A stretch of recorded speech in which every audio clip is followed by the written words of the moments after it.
Section 11 of The Scarlet Letter by Nathaniel Hawthorne. Chapter 8. The Elf Child and the Minister. Governor Bellingham, in a loose gown and easy cap, such as elderly gentlemen loved to endue themselves with in their domestic privacy, walked foremost, and appeared to be showing off his estate and expatiating on his projected improvements. The wide circumference of an elaborate ruff beneath his grey beard, in the antiquated fashion of King James's reign, caused his head to look not a little like that of John the Baptist in a charger.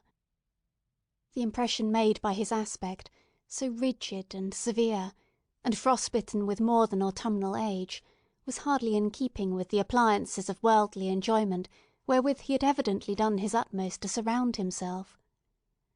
But it is an error to suppose that our grave forefathers, though accustomed to speak and think of human existence as a state merely of trial and warfare, and though unfeignedly prepared to sacrifice goods and life at the behest of duty, made it a matter of conscience to reject such means of comfort or even luxury as lay fairly within their grasp. This creed was never taught, for instance, by the venerable pastor, John Wilson, whose beard, white as a snowdrift, was seen over Governor Bellingham's shoulder, while its wearer suggested that pears and peaches might yet be naturalised in the New England climate, and that purple grapes might possibly be compelled to flourish against the sunny garden wall. The old clergyman, nurtured at the rich bosom of the English Church, had a long-established and legitimate taste for all good and comfortable things, and however stern he might show himself in the pulpit, or in his public reproof of such transgressions as that of Hester Prynne, still the genial benevolence of his private life had won him warmer affection than was accorded to any of his professional contemporaries. Behind the governor and Mr. Wilson came two other guests, one the Reverend Arthur Dimmesdale, whom the reader may remember as having taken a brief and reluctant part in the scene of Hester Prynne's disgrace, and, in close companionship with him, old Roger Chillingworth, a person of great skill in physic, who, for 2 or 3 years past, had been settled in the town. It was understood that this learned man was the physician as well as friend of the young minister, whose health had severely suffered of late by his too unreserved self-sacrifice to the labours and duties of the pastoral relation. The governor, in advance of his visitors, ascended 1 or 2 steps, and throwing open the leaves of the great hall window, found himself close to little Pearl. The shadow of the curtain fell on Hester Prynne, and partially concealed her. "What have we here?" said Governor Bellingham, looking with surprise at the scarlet little figure before him. "I profess I have never seen the like since my days of vanity, in old King James's time, when I was wont to esteem it a high favour to be admitted to a court masque. There used to be a swarm of these little apparitions in holiday time, and we called them children of the Lord of Misrule. But how gat such a guest into my hall?" "Ay, indeed!" cried good old Mr. Wilson. "What little bird of scarlet plumage may this be? Methinks I have seen just such figures when the sun has been shining through a richly painted window, and tracing out the golden and crimson images across the floor. But that was in the old land.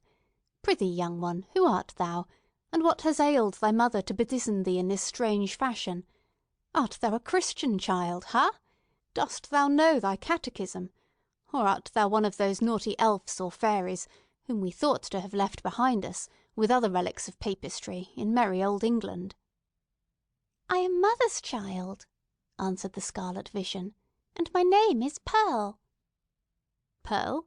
Ruby, rather, or coral, or red rose at the very least, judging from thy hue," responded the old minister, putting forth his hand in a vain attempt to pat little Pearl on the cheek. "But where is this mother of thine?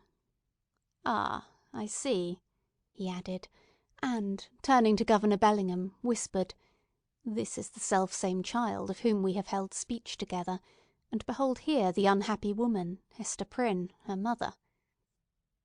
"Sayest thou so?" cried the governor.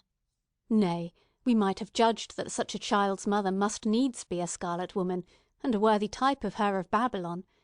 But she comes at a good time, and we will look into this matter forthwith." Governor Bellingham stepped through the window into the hall, followed by his three guests. "Hester Prynne," said he, fixing his naturally stern regard on the wearer of the scarlet letter, "there hath been much question concerning thee of late. The point hath been weightily discussed, whether we, that are of authority and influence, do well discharge our consciences by trusting an immortal soul, such as there is in yonder child, to the guidance of one who hath stumbled and fallen amid the pitfalls of this world. Speakest thou, the child's own mother?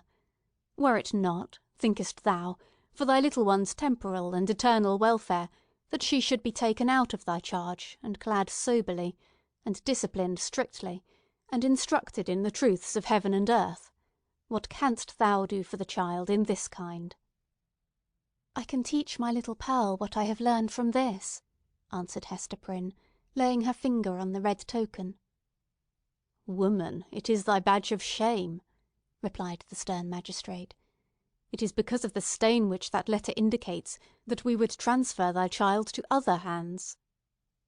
"Nevertheless," said the mother calmly, though growing more pale, "this badge hath taught me, it daily teaches me, it is teaching me at this moment, lessons whereof my child may be the wiser and better, albeit they can profit nothing to myself." "We will judge warily," said Bellingham, "and look well what we are about to do. Good Master Wilson, I pray you, examine this Pearl, since that is her name, and see whether she hath had such Christian nurture as befits a child of her age."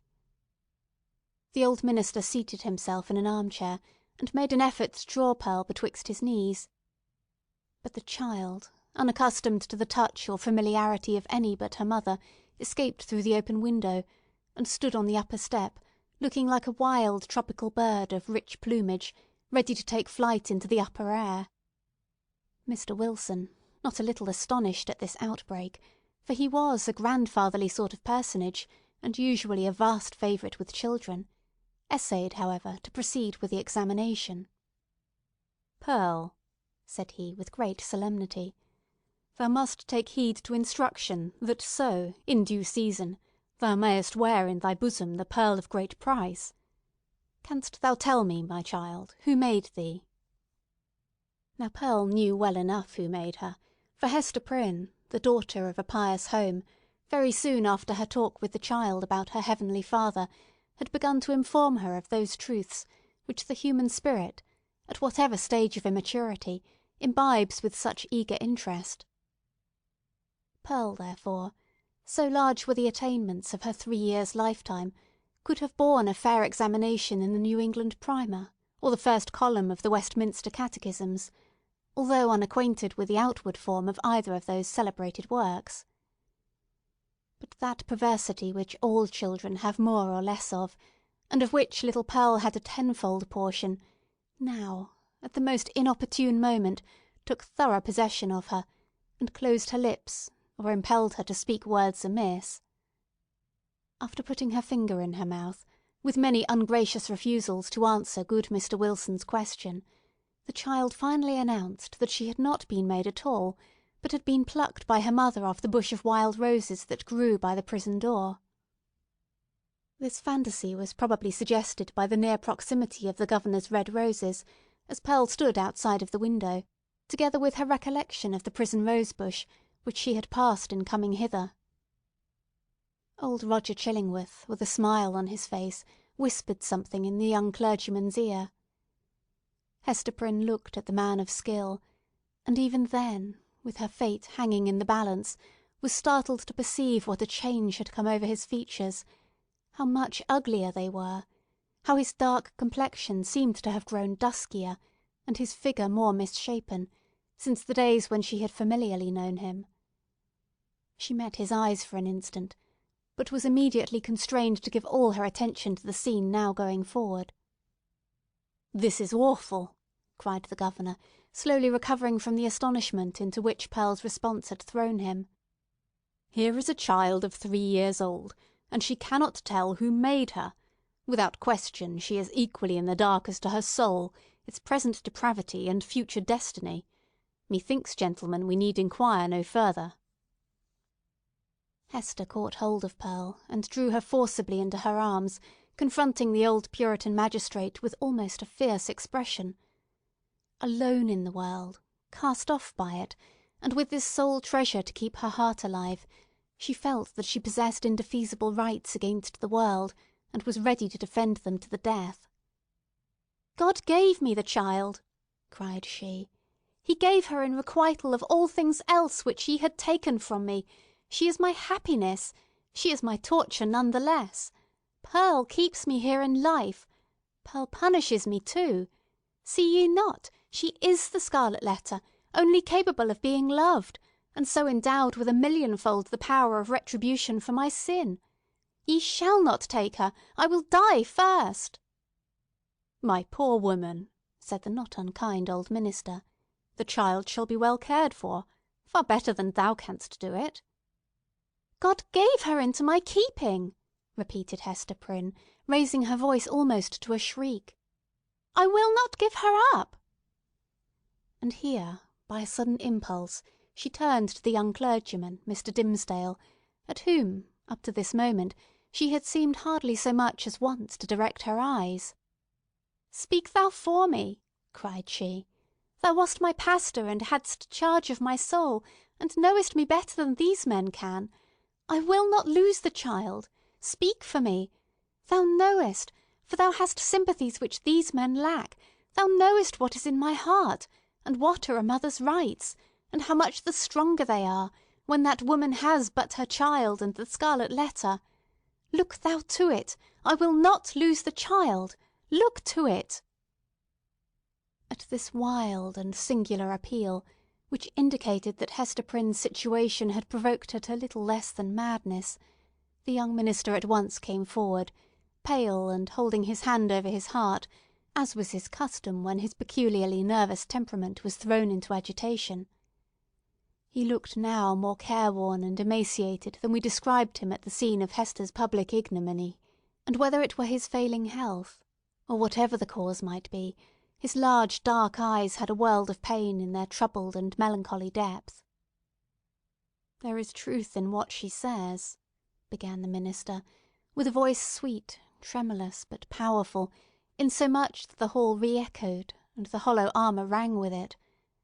"Truth in what Hester says, and in the feeling which inspires her. God gave her the child, and gave her, too, an instinctive knowledge of its nature and requirements, both seemingly so peculiar, which no other mortal being can possess. And, moreover, is there not a quality of awful sacredness in the relation between this mother and this child?" "Ay, how is that, good Master Dimmesdale?" interrupted the Governor. "Make that plain, I pray you." "It must be even so," resumed the minister. "For, if we deem it otherwise, do we not thereby say that the Heavenly Father, the Creator of all flesh, hath lightly recognised a deed of sin, and made of no account the distinction between unhallowed lust and holy love? This child of its father's guilt and its mother's shame hath come from the hand of God, to work in many ways upon her heart, who pleads so earnestly, and with such bitterness of spirit, the right to keep her. It was meant for a blessing, for the one blessing of her life. It was meant, doubtless, as the mother herself hath told us, for a retribution too, a torture to be felt at many an unthought-of moment, a pang, a sting, an ever-recurring agony, in the midst of a troubled joy. Hath she not expressed this thought in the garb of the poor child, so forcibly reminding us of that red symbol which sears her bosom?" "Well said again!" cried good Mr. Wilson. "I feared the woman had no better thought than to make a mountebank of her child." "Oh, not so, not so!" continued Mr. Dimmesdale.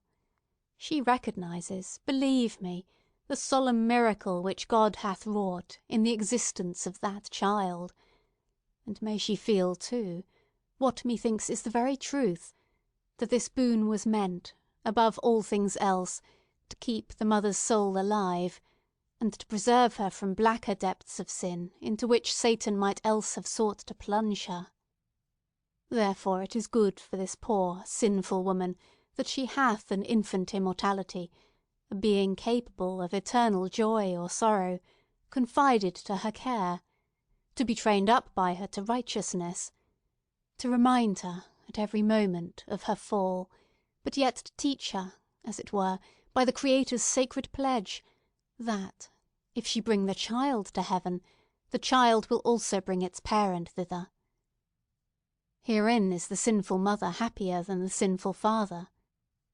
For Hester Prynne's sake, then, and no less for the poor child's sake, let us leave them as Providence hath seen fit to place them." "You speak, my friend, with a strange earnestness," said old Roger Chillingworth, smiling at him. "And there is a weighty import in what my young brother hath spoken," added the Reverend Mr. Wilson. "What say you, worshipful Master Bellingham? Hath he not pleaded well for the poor woman?" "Indeed hath he," answered the magistrate, "and hath adduced such arguments that we will even leave the matter as it now stands, so long at least as there shall be no further scandal in the woman. Care must be had, nevertheless, to put the child to due and stated examination in the catechism at thy hands or Master Dimmesdale's. Moreover, at proper season, the tithing men must take heed that she go both to school and to meeting." The young minister, on ceasing to speak, had withdrawn a few steps from the group, and stood with his face partially concealed in the heavy folds of the window curtain, while the shadow of his figure, which the sunlight cast upon the floor, was tremulous with the vehemence of his appeal. Pearl, that wild and flighty little elf, stole softly towards him, and taking his hand in the grasp of both her own, laid her cheek against it, a caress so tender, and withal so unobtrusive, that her mother, who was looking on, asked herself, "Is that my Pearl?" Yet she knew that there was love in the child's heart, though it mostly revealed itself in passion, and hardly twice in her lifetime had been softened by such gentleness as now. The minister, for, save the long-sought regards of woman, nothing is sweeter than these marks of childish preference, accorded spontaneously by a spiritual instinct, and therefore seeming to imply in us something truly worthy to be loved. The minister looked round, laid his hand on the child's head, hesitated an instant, and then kissed her brow. Little Pearl's unwonted mood of sentiment lasted no longer. She laughed and went capering down the hall, so airily that old Mr. Wilson raised a question whether even her tiptoes touched the floor. "The little baggage hath witchcraft in her, I profess," said he to Mr. Dimmesdale. "She needs no old woman's broomstick to fly withal." "A strange child," remarked old Roger Chillingworth. "It is easy to see the mother's part in her. Would it be beyond a philosopher's research, think ye, gentlemen, to analyse that child's nature, and, from its make and mould, to give a shrewd guess at the father?" "Nay, it would be sinful in such a question to follow the clue of profane philosophy," said Mr. Wilson. "Better to fast and pray upon it, and still better, it may be, to leave the mystery as we find it, unless Providence reveal it of its own accord. Thereby every good Christian man hath a title to show a father's kindness towards the poor deserted babe." The affair being so satisfactorily concluded, Hester Prynne, with Pearl, departed from the house. As they descended the steps, it is averred that the lattice of a chamber window was thrown open, and forth into the sunny day was thrust the face of Mistress Hibbins, Governor Bellingham's bitter-tempered sister, and the same who, a few years later, was executed as a witch. "Hist! Hist!" said she, while her ill-omened physiognomy seemed to cast a shadow over the cheerful newness of the house. "Wilt thou go with us to-night? There will be a merry company in the forest, and I well-nigh promised the black man that comely Hester Prynne should make one." "Make my excuse to him, so please you," answered Hester, with a triumphant smile. "I must tarry at home and keep watch over my little Pearl. Had they taken her from me, I would willingly have gone with thee into the forest, and signed my name in the black man's book too, and that with my own blood." "We shall have thee there anon," said the witch lady, frowning, as she drew back her head. But here, if we suppose this interview betwixt Mistress Hibbins and Hester Prynne to be authentic and not a parable, was already an illustration of the young minister's argument against sundering the relation of a fallen mother to the offspring of her frailty.